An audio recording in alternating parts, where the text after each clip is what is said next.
and the B-Town blog in Burien, Washington, with music by the brilliantly talented Fro Magnum Man. This is Dayna's Dose, a weekly dose of information provided by author Dayna Mason, intended to help in some small way improve your life.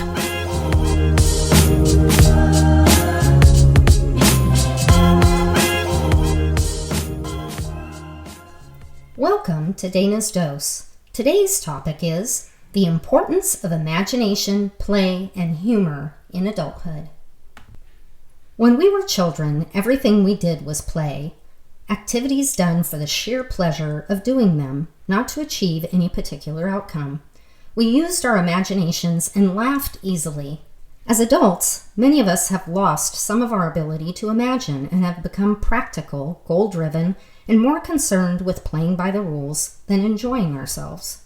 While play is vital to childhood development, it is equally essential in adulthood for well-being, adaptability, connection, happiness, and innovation.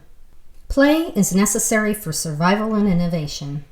In the last 50 years, while opportunities for children to play have declined, studies have shown indicators of anxiety and depression in children have increased.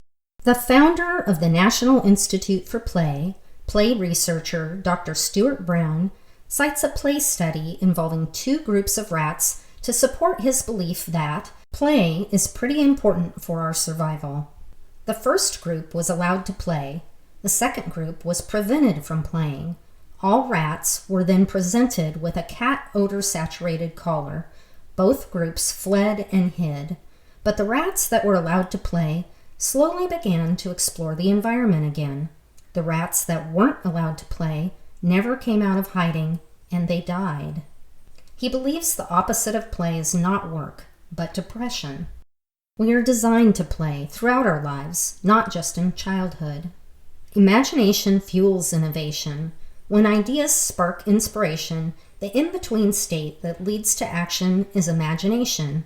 All of our greatest innovations started as an idea explored in the imagination, our mental playground. Albert Einstein famously recognized that imagination is more important than knowledge, for knowledge is limited, whereas imagination embraces the entire world. And Carl Jung continued that thought with the belief that the creation of something new is not accomplished by the intellect, but by the play instinct. What is play? According to play researcher Dr. Stuart Brown, the state of play is biologically definable as a separate state, as separate as sleep and dreams from our regular consciousness. Play is voluntary, pleasurable, and engaging. It's fun, whatever fun means to you. It's less about the activity and more about how good you feel doing the activity. For example, someone enjoying a game of poker with friends, fun, that's play. Someone addicted to gambling, playing poker solely for the jackpot, not fun, not play. Everyone defines play differently. Discovering our unique play style. Over a decade ago, I saw a counselor to help me work through some challenges around loss.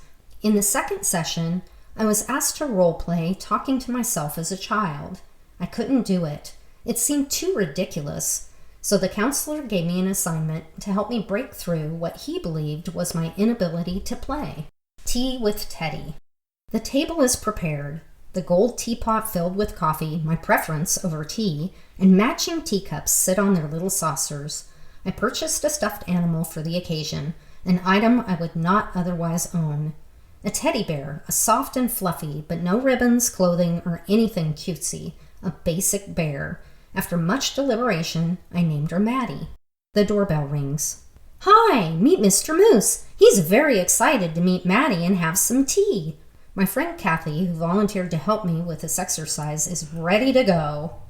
I'd thought her help would somehow make it easier, but I now realize what a colossal mistake I've made. I'm embarrassed for the both of us. Kathy pours coffee into the teeny tiny cups. "How are you, Maddie?" she says in a low-pitched moose voice. Am I supposed to respond? What do I say? This is insane. I can't do this. I stand up from the table. I have to do something upstairs. I'll be right back. As I stand in my bedroom above the dining room, I hear Kathy continue to talk to the inanimate objects.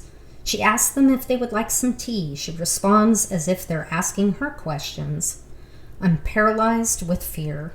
But I can't just leave Kathy down there by herself. She's here for me. Why is it so easy for her to play, and I feel like I have a gun pointed at my head? I make my way downstairs and sit at the table. I pick up the teapot and pour some coffee into one of the cups. I say nothing. Kathy continues to carry on the conversation for all the participants. My heart is racing. I'm done, Kathy. That's going to have to be good enough. Thanks for helping me with this. I don't know why this is so awkward for me. No worries, I had fun, she smiles and winks at me. After Kathy leaves, I sit at the table and contemplate what just happened. What is wrong with me? My analysis is interrupted as the front door opens and my teenage son walks around the corner and into the dining room. He freezes in the doorway and stares at me. He glances from me to the teddy bear to the shiny dishes on the table. What are you doing? He says.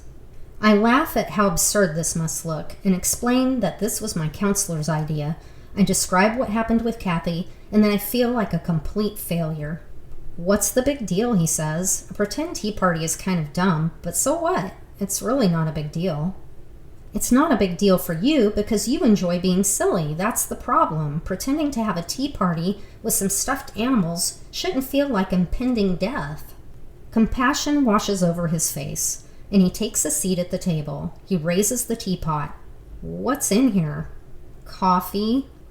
It's supposed to be empty. That's why it's called pretend. He goes to the sink and empties the pot and returns to the table. He pours imaginary liquid into each of the cups. Drink your tea, he says. I still feel uncomfortable, but some of the panic has subsided. I lift my cup and tilt it to my lips. See, that's not so difficult, is it? He says. No, it's not as bad as earlier. Thank you. My son and I sit quietly, surrounded by a scene that belongs in a 4-year-old's bedroom. If this is play, I'd rather do without. That was my last assignment and counseling session. Fast forward to a couple of weeks ago. In doing research for this article, I recalled the tea party incident and decided to attend an improv class to experiment with silliness and play. I only made it through one of the 2 hours of class before I became so uncomfortable that I grabbed my coat and made an excuse to leave early. So why do these situations make me feel so uncomfortable? Because as a good friend put it, silly isn't a fit for you. Observational, topical, and organic situational humor are a fit for me. Not pretending, not absurdity, but wit and deep, meaningful conversation are a fit for me. My immense anxiety was a result of ignoring my need to be true to myself. I didn't have an inability to play. I had an aversion to doing something ridiculous that wasn't fun for me in the name of play. What constitutes play and fun for us and makes us laugh is as distinctive to each of us as we are unique. All around us, there are opportunities to make that discovery in art, movies, comedy, music, roughhousing with pets or children, dressing up in costume, participating in sports, playing board games, doing puzzles, dancing, walking, running, hiking, traveling, painting, drawing, coloring, gardening, writing, etc. Play brings people closer together and strengthens existing bonds. It can also help with conflict resolution and introduce freshness to a languishing connection. Flirting is a great example of humorous play in relationship. The key is to discover what is a fit for you. Get in touch with your playful nature. People who have a playful personality, spontaneous, creative, outgoing, and cheerful, are better at dealing with stress, more successful academically, and more attractive to potential partners.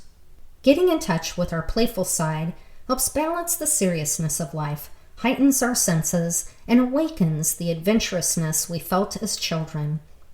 Through creativity and new ideas, play can bring about transformational changes in our lives. The etymology of the word play goes back to the 1580s and is rooted in the word frolic. Isn't that a great word? Which means to jump for joy. Let's be playful and get in touch with the childlike part of ourselves. Let's find time to frolic. Did I mention how much I love that word? to play and reconnect with dreams we had as children, improve our intellect, and engage in creativity that facilitates innovation and connects us with others.